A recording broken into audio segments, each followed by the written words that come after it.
जय हिंद दोस्तों। विजय GS academy पर आप लोगों का बहुत बहुत स्वागत है। दोस्तों, आज मैं आप लोगों को इस वीडियो के माध्यम से संविधान के बहुत ही महत्वपूर्ण क्वेश्चंस कराने जा रहा हूं। फ्रेंड्स, ये सभी क्वेश्चन प्रीवियस एग्जाम के क्वेश्चंस हैं। आप लोगों से रिक्वेस्ट है कि आप पूरे क्वेश्चंस देखिए। चलिए देर ना करते हुए चलते हैं, क्वेश्चन नंबर 1 से शुरू करते हैं। मेरा क्वेश्चन नंबर 1 दिया है कि संविधान सभा के विचार का औपचारिक रूप से किसके द्वारा प्रतिपादन किया गया था। किसके द्वारा किया गया था? एम.एन. राय के द्वारा किया गया था संविधान सभा का औपचारिक रूप से प्रतिपादन। और अगला क्वेश्चन है कि संविधान सभा का मूल रूप प्रदान किया था। संविधान सभा का मूल रूप प्रदान किया था, किसने प्रदान किया था? पंडित जवाहरलाल नेहरू ने। अगला क्वेश्चन है कि संविधान सभा के गठन की मांग सर्वप्रथम 1895 में किसके द्वारा प्रस्तुत की गई थी? किसके द्वारा की गई थी? बाल गंगाधर तिलक के द्वारा की गई थी। संविधान सभा के गठन की मांग कब की गई थी? 1895 में। किसके द्वारा? बाल गंगाधर तिलक के द्वारा की गई थी। अगला क्वेश्चन है कि भारत का संविधान सभा किसके अनुरूप गठित की गई थी? किसके द्वारा? कैबिनेट मिशन योजना के तहत गठन की गई थी संविधान सभा। अगला क्वेश्चन है कि भीमराव अंबेडकर का संविधान सभा में कहाँ से निर्वाचन हुआ था? भीमराव अंबेडकर का संविधान सभा में निर्वाचन हुआ था पश्चिम बंगाल से। आप लोग याद रखिएगा। अगला क्वेश्चन है कि संविधान सभा के लिए चुनाव कब संपन्न हुए थे? कब संपन्न हुए थे? 1946 में संविधान सभा के लिए चुनाव संपन्न हुए थे। अगला क्वेश्चन है कि भारतीय संविधान को किसने बनाया? मतलब भारतीय संविधान को किसने बनाया था? ये बनाया था संविधान सभा ने भारतीय संविधान को बनाया था। बहुत ही अच्छा क्वेश्चन है। अगला क्वेश्चन है कि संविधान सभा का प्रथम अधिवेशन कहाँ हुआ था? संविधान सभा का प्रथम अधिवेशन कहाँ हुआ था? दिल्ली में हुआ था संविधान सभा का प्रथम अधिवेशन। अगला क्वेश्चन है कि संविधान सभा के अस्थायी अध्यक्ष कौन थे? कौन थे? सच्चिदानंद सिन्हा थे संविधान सभा के अस्थायी अध्यक्ष।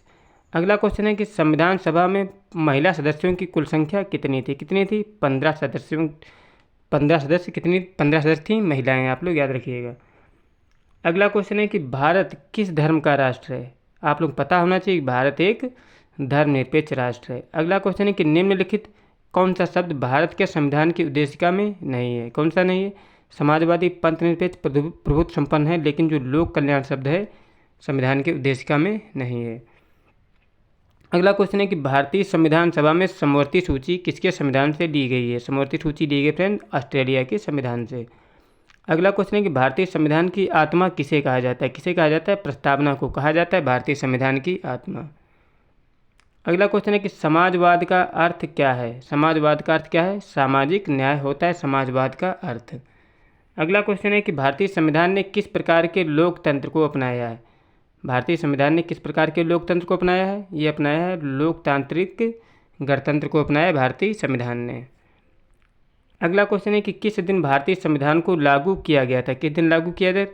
26 जनवरी 1950 को लागू किया था। अब बनके कब तैयार होता है? 26 नवंबर 1949 को बनकर तैयार हो गया था। अगला क्वेश्चन है कि किस वर्ष भारत एक प्रभुत्व संपन्न प्रजातांत्रिक गणराज्य बना था? कब बना था? 1950 को, 26 जनवरी 1950 को। अगला क्वेश्चन है कि विश्व का सबसे बड़ा लिखित सर्वाधिक व्यापक संविधान किस देश का है? किस देश का है? भारत का है विश्व का सबसे बड़ा लिखित एवं सर्वाधिक व्यापक संविधान। अगला क्वेश्चन है कि भारतीय संविधान कैसा है? भारतीय संविधान कैसा है? क्वेश्चन बहुत पूछा जाता है। कैसा है? अंशतः कठोर और अंशतः लचीला है भारतीय संविधान। अगला क्वेश्चन है कि भारतीय संविधान किस प्रकार का है? किस प्रकार का है? नम्य और अनम्य, मतलब नम्य भी है और अनम्य भी है भारतीय संविधान। अगला क्वेश्चन है कि भारतीय संविधान में कितने आर्टिकल्स हैं? मतलब भारतीय संविधान में कितने आर्टिकल्स हैं? यहाँ पे गलत दिया फ्रेंड्स, कितने हैं? 3, अगर देखे जाएँ तो 395 हैं, लेकिन खंड करके देखे जाएँ तो 400 से अधिक हैं। वैसे कितने हैं? 395 मूल रूप से। अगला क्वेश्चन है कि निम्नलिखित में से कौन भारतीय राजनीति में सर्वोच्च है? कौन है जो संविधान है भारतीय राजनीति में सर्वोच्च है? अगला क्वेश्चन है भारतीय संविधान का अभिभावक कौन है? भारतीय संविधान का अभिभावक कौन है? सर्वोच्च न्यायालय होता है भारतीय संविधान का अभिभावक। अगला क्वेश्चन है कि भारतीय संविधान का प्राधिकार स्रोत कौन है? कौन है? भारत के लोग हैं भारतीय संविधान का प्राधिकार स्रोत।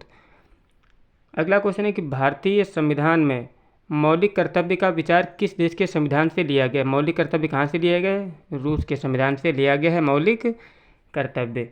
अगला क्वेश्चन है कि निम्नलिखित में से किस देश के संविधान से भारत की संघ व्यवस्था प्रभावित नहीं होती? किसके?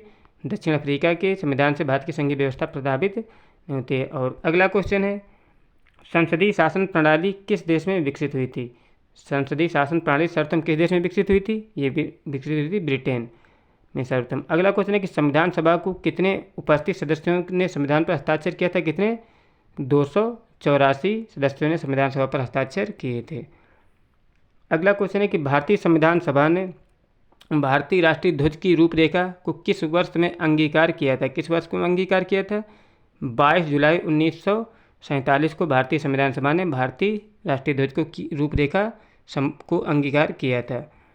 अगला क्वेश्चन है कि भारतीय संविधान किसके द्वारा स्वीकृत? किसके द्वारा स्वीकृत है? भारत की जनता द्वारा स्वीकृत भारतीय संविधान। अगला क्वेश्चन है, जो सभी वयस्क नागरिकों को मताधिकार का अधिकार प्रदान करता है उसे क्या कहता है? उसे कहते हैं प्रजातंत्र। अगला क्वेश्चन है कि भारतीय संविधान को कितने भागों में विभाजित किया गया? कितने भागों में? 22 भागों में विभाजित किया गया है भारतीय संविधान को। अगला क्वेश्चन है कि संविधान किस भाग में संविधान संशोधन की प्रक्रिया का उल्लेख किया गया? किसमें? भाग 20 है, अनुच्छेद 368 है, इसमें संविधान संशोधन की प्रक्रिया का उल्लेख है।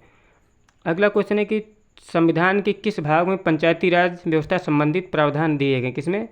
जो भाग 9 दिया है उसमें क्या है? पंचायती राज व्यवस्था संबंधी प्रावधान है। अगला क्वेश्चन है कि संविधान के किस भाग में संक्रमणकालीन और विशेष उपबंधों के प्रावधान है? किसमें? भाग 21 में है, संविधान के संक्रमणकालीन और विशेष उपबंधों का प्रावधान है।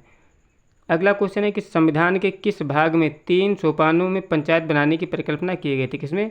भाग 9 में संविधान पंचायत को 3 सोपानों में बनाने की परिकल्पना की गई थी।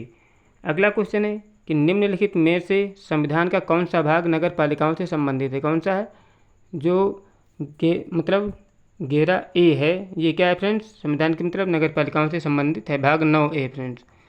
अगला क्वेश्चन भाग 9A, हाँ 9A ही हो सकता है फ्रेंड। अगला क्वेश्चन है कि निम्नलिखित में से कौन संविधान के भाग से एक वर्णन करता है? कौन सा? संघ और उसका राज्य क्षेत्र जो है संविधान का भाग 1 वर्णन करता है।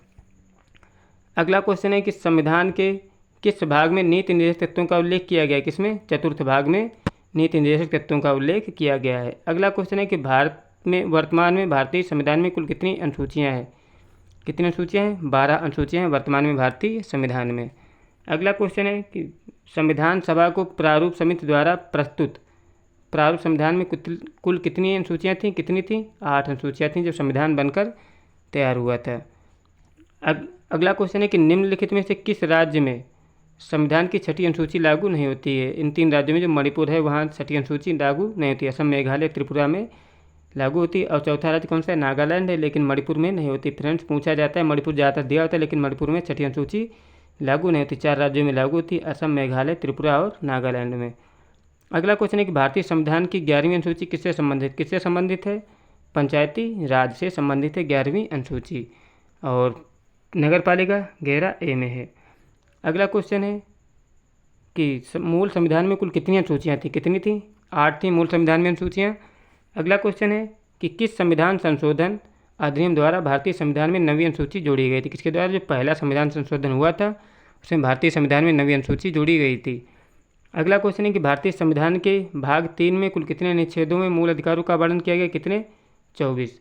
जो 24 अनुच्छेद हैं 12 से लेकर कहाँ तक? 36 तक हैं, उसमें मूल अधिकारों का वर्णन किया गया है। अगला क्वेश्चन है कि प्रारंभ में कुल कितने मौलिक अधिकार दिए गए थे? कितने दिए गए थे? 6 दिए गए थे। वर्तमान में कितने? 6 हैं। पहले 7 दिए गए थे, अब वर्तमान में कितने हैं? 6 हैं। अगला क्वेश्चन है कि वर्तमान में भारतीय नागरिकों को कितने मौलिक अधिकार प्राप्त हैं? कितने हैं? 6 हैं। पहले संपत्ति का अधिकार मूल अधिकार था लेकिन अब वो कानूनी अधिकार बन गया है। अगला क्वेश्चन है कि भारत के संविधान में मौलिक अधिकार हैं? कितने हैं? संविधान का मूल हिस्सा था। जो भारत के संविधान में मौलिक अधिकार कैसे थे? ये संविधान का मूल हिस्सा थे। अगला क्वेश्चन है कि भारतीय संविधान में कितने अनुच्छेदों में नागरिकता संबंधी प्रावधान दिए गए? कितने?